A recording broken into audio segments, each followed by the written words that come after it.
fellow glue sniffers and spruce snippers, and welcome back to Blitzkrieg Model Works. I'm Bob, you know me as Darkland on the forums. How's it going, guys? Kit review. This will be an initial inbox. The Dragon Conqueror kit number 3555. It was originally announced for release February 2015. It was eventually released April of 2015, and I have been trying to get a hold of one locally ever since. I find that the local shop is really good. It was just a matter of them talking with their distributor here in Canada and them finding one in their stash. I have been wanting a Conqueror for decades, and this is the very first 1/35th scale kit of a Conqueror of any mark ever in plastic. There have been two others that were available, both in 35th, one from Cromwell Models, who I don't believe are around anymore, and there's a Mark I and a Mark II that were available from Accurate Armor. Unfortunately, they were like a minimum of 100 pounds for the kits, so that's in upwards of like 200 Canadian dollars with current exchange. It was pretty brutal. And I was familiar with some of Dragon's older kits from the late 90s that were getting very, very good quality. And I was really hoping that this would be a stellar kit. And those of you that have seen complaints about Black Label stuff, which is supposed to be their high-end, well-detailed, limited edition type stuff, yeah, same thing happened with this. And we'll go through that. First off, box, very sturdy, very thick box. Can't quite reach the T80 that I'm working on right now, but you get two markings. There was only, off the top of my head, I think something like 255 of these ever built. They all served in West Germany as part of Bayer, British Army on the Rhine. This was the last heavy tank the British had in their steed before they went to the Chieftain and had a more universal tank design. So we get some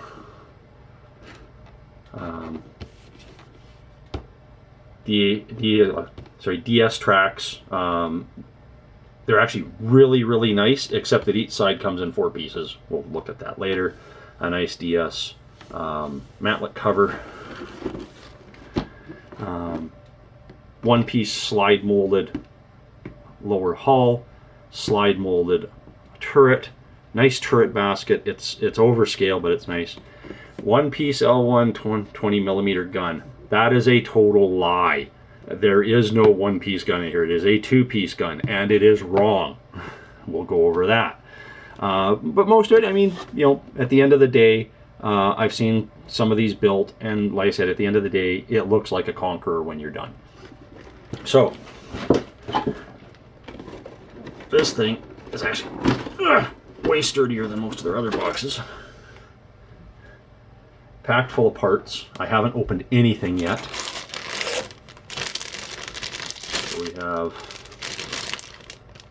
commander's cupola, some gun parts. That's the turret basket. Very overscale and actually quite wrong because it's actually a tube, metal tube, and the ends are kind of squished and then welded together. Lower hull. Some clear parts for headlights and periscopes. Very nice detail. Unfortunately, the spacing is wrong. The turret, very nice. Overall correct, except that little fillet there shouldn't be square. It should be more rounded out. Easy fix with some putty, but I paid $110 Canadian for this. It was, even with their list price, it was, what is it, $73.99 US. That works out to like $105 Canadian without shipping or tax. The upper hull, very nice. Engine deck. Two big errors on this one. The engine deck is grossly simplified. There are way more louvers than what they have, and there's no fuel filler caps. They're in the wrong spot. They're supposed to be here and here. And the roof over the driver's compartment is wrong as well. They were different between the Mark I and the Mark II, and this is correct for neither of them, so I don't know where they were getting their reference from. We got some nice decals and some braided wire, no string, braided wire. That's nice. Suspension components. Look good. And there's your one-piece gun. No, that's definitely a two-piece. And the Strax. And these are really nice. They're not damaged at all. Hollow guide horns. Really nice detail on them. I'm just a little iffy because they're in 2 pieces per side. And then there's our empty box. And I don't know about you, but I don't see a one-piece gun barrel. Thanks, Dragon. We have the kit. No blue, obviously. We have... Has you going through fairly well. I haven't really looked through to see how bad stuff is. There are a couple of build reviews on some of the forums. There's a really nice kit review that I will put up from Perth Military Modeling, PMMS, where a gentleman, I don't recall his name, I'll have it down there, where he compared the kit to pictures of 2 actual Mark IIs that he had taken pictures of. Start with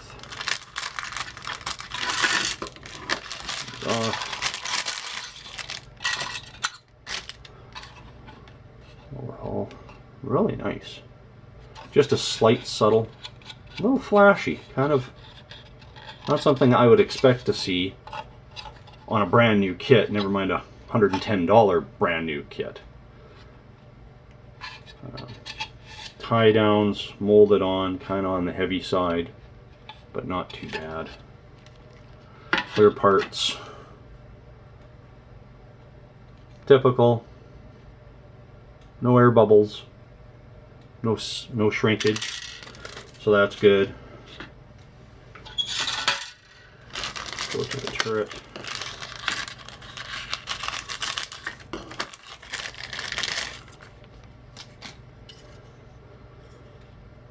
No cast iron, very, very smooth. There's maybe a hint of it back here. The actual Conqueror had a cast turret, and it was huge, and very, very rough. Some were very rough, some were actually fairly smooth. Oh, excuse me, gotta wet my whistle there. But that's nice. Nothing some Mr. Surfacer can't handle. And for those that are wondering, this is a old Dragon T80, and that's got some Mr. Surfacer 500 on it. Kind of the size difference of the turrets.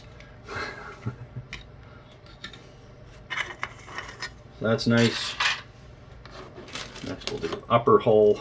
If I can figure out how to work my scissors.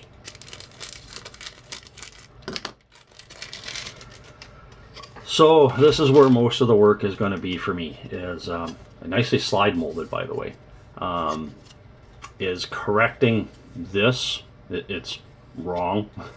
It's actually, I believe, supposed to go angle kind of down and then across. The louvers are going to be a friggin' nightmare because there's only about half the number of louvers in each one. I can understand some limitations in molding, but really get real. And especially not having stuff correct in the first place. I don't know where they got their reference from. But to get that much wrong right out of the box is terrible, especially for what they're charging. My understanding is the kit builds very nicely, and as I said earlier, at the end of the day, it looks like a Conqueror. So we've got the lower turret, still smooth. It's nice casting numbers on that.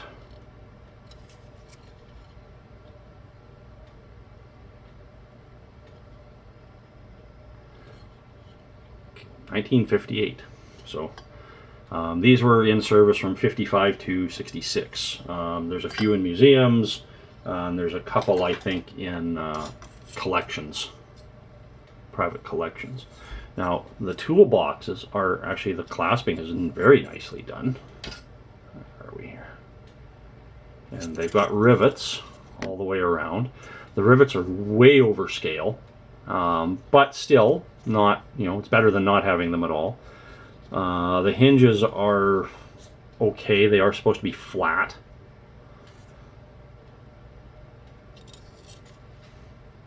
That's the driver's hatch, which actually, I believe it's the driver's hatch, is incorrect. It's supposed to be, the driver's hatch is supposed to be cast. This lip here is not supposed to be a lip, it's actually a bevel.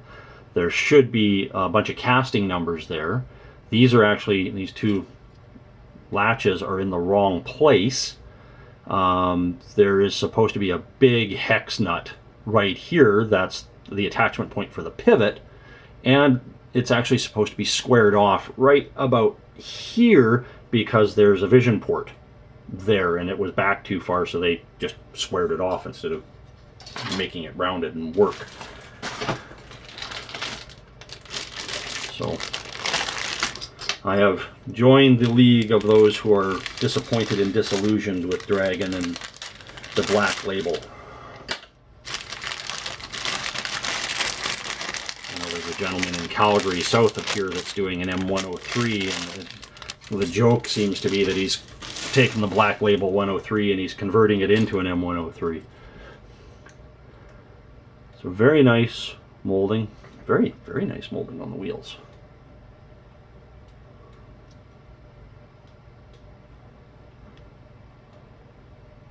Little flashy, nothing really out of the ordinary.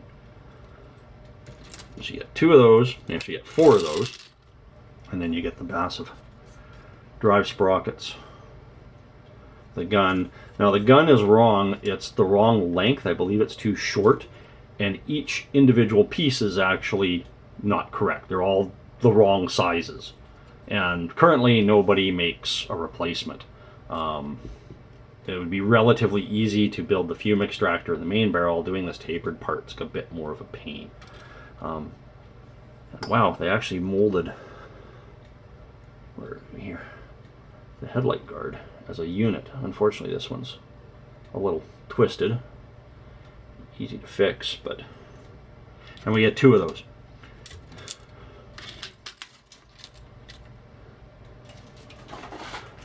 The DS tracks, just open one of them.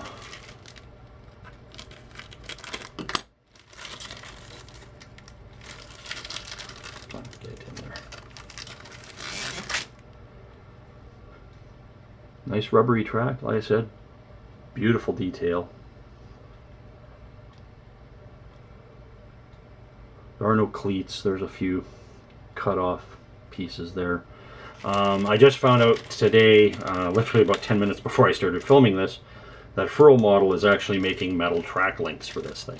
So since this is one of my bucket list kits, I may actually go and order those. I'm actually surprised nobody's come out with correction sets or anything else at this point. So there's... Odd, must be just a little, it just says BB. I know that's a turret marking. And then finishes, you can have any color you want so long as it's British bronze green. Lots of different markings for various units, including Desert Rats, which were, I'm not a British guy, but I think that was the 8th. And just some nice fine cable for tows. Excuse me. Well, that's it for the inbox review. As I said, this is a bucket list kit of mine that I have been working on getting for a long time. Very happy to see it in plastic. Very disappointed with a lot of the inaccuracies. I will put a link to the PMMS review in the comment section below. I do know there are a couple of very nice photo essays available online of a Conqueror. Unfortunately, the two best ones that I've seen, well, the two only ones that I've seen, are both of the same vehicle, and it is neither a Mark I or a Mark II. It was a Mark I that was upgraded to the Mark II standard, so it has elements of both. So some things, you know, like the running gear will be okay. The rear deck is more or less the same, but there's a few detail differences between the two, so I can't really use it as a Bible, as it were. And there is a book available, which is kind of like, almost like Honeycutt Sherman book is, but for the Conqueror, put out by a guy named Rob Griffins, on the Conqueror. Unfortunately, it's out of print, and a used copy, there's a few of them on Amazon, is going to set me back about $185 without shipping, which is like, you normally have no problem buying, spending some money on reference material, but you know, pushing $200 on a kit, or on a book for a kit that I'm going to build one of. I highly doubt I'm ever going to build another Conqueror again. But to have that book, I'm looking around, but that seems to be about it. Otherwise, I'm stuck with whatever I can find online. So I will be doing a build review piece by piece as I go with this, letting you guys know. I won't be getting to this for a little while. I'm trying to get that book a little cheaper. But it seems like if I want it, it's like at least 185 Canadian for a used one. New ones I've seen over in the UK, they want like almost $500. It's just silly how much some people are asking for these books. So if anybody knows somebody that, you know, I could borrow the book from, would be really nice. So thank you guys for watching. Please like and subscribe if you have not already. I really appreciate everybody watching the channel, and thank you so much for helping support the channel, and we'll talk to you next time. Bye, guys.